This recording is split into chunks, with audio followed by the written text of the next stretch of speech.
Dutch Muslims expressed shock on Thursday at the election of win of far-right populist Geert Wilders, who has previously called for mosques and the Quran to be banned in the Netherlands. Wilders has long insulted Islam, describing it as a fascist ideology of a retard culture and a backward religion since 2004.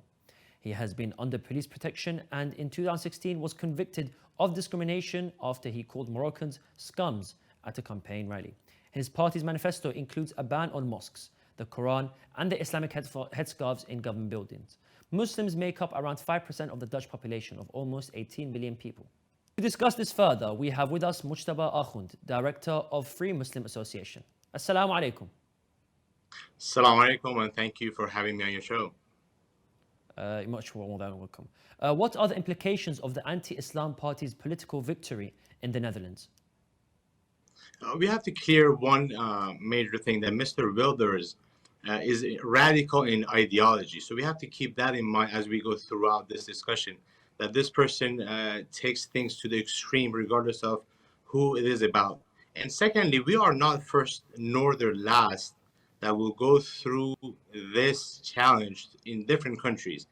My few tips for Muslims in Netherlands is, and anywhere else in Europe, to one, become informed of the resources available to you from the government, from humanitarian organizations in your hometown.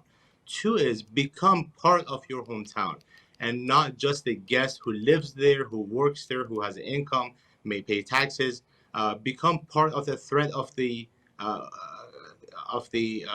country. Vote, go out there, advocate. So have your voice heard before things do happen.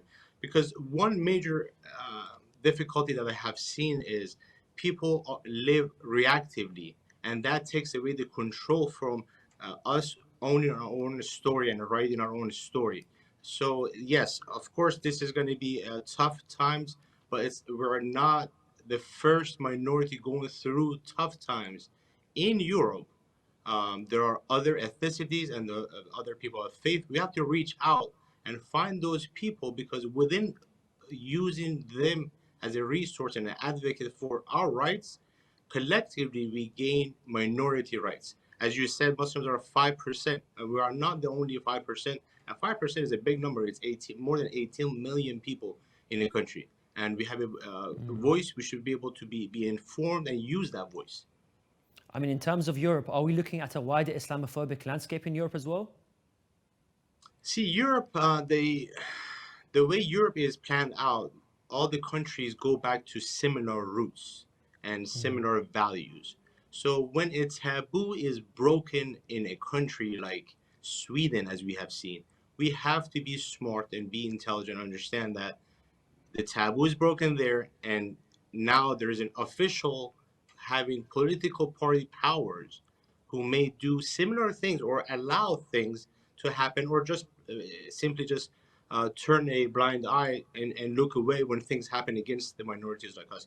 So yes, I'm afraid that we'll see an increase, but being informed and being actively engaged within the society takes away that fear of unknown, of when are we being discriminated against, when we are there at the decision-making table, when we are present when votes are being taken, when we are present when a city mayor is being changed, when we are there when there's a major cleaning happening in the city, and people are advocating about this and that. For any reason, Muslims need to become more active in their countries. Unfortunately, the taboo of even burning our holy book has been broken by other people in other countries, but who says that Netherlands or other countries wouldn't follow suit or allow this to happen? So we just have to be informed and, again, be at the decision-making table. And it's okay that they will do their best, but always the truth comes out and the minorities get their rights if they stay united. And with the union within themselves, they can achieve great goals. Again, I'm going to reiterate that we are not the first minority in when it comes to faith or ethnicity or other types of affiliations.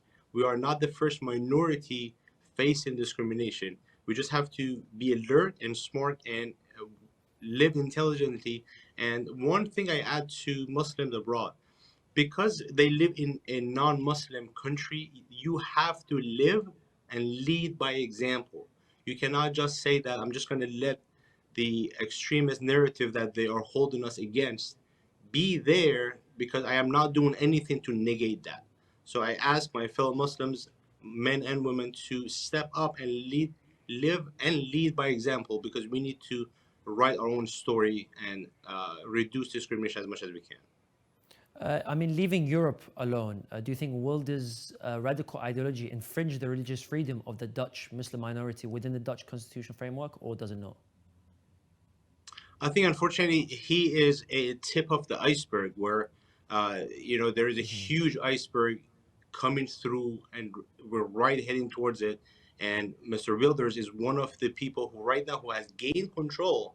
And within his capacity, he could do whatever he wants unless we, at some capacity, are there to show that there is a difference between what the extremist groups like ISIS or ISIL or any other group have done, and said that and used Islam as an umbrella that, oh, okay, this we are as Muslims, which they're not.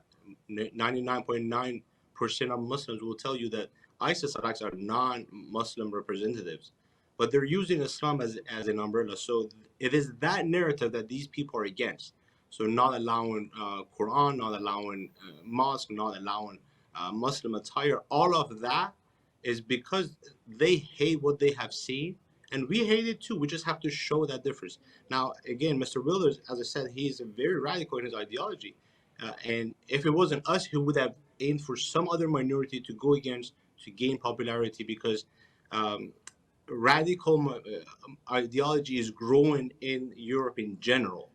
I have seen less of it in America, but that depends. In the United States, that depends on who basically the leading party is. But in Europe in general, this discrimination against minorities has just overcome many other objectives that there are. And some of it is poverty, some of it is post-COVID, some of his people are just ignorant and they do not want to learn about what Islam is. And another one is, on top of all that, is we are not there to represent our narrative as true Muslims, as people who are good, generous, giving, caring. When it comes down to it, and all they see is the news that was written by somebody else, acted by somebody else, done by somebody else, and does not look or represent us. Uh, from live from Washington, that was Mujtaba Akh, the director of Free Muslim Association. Thank you very much for your time.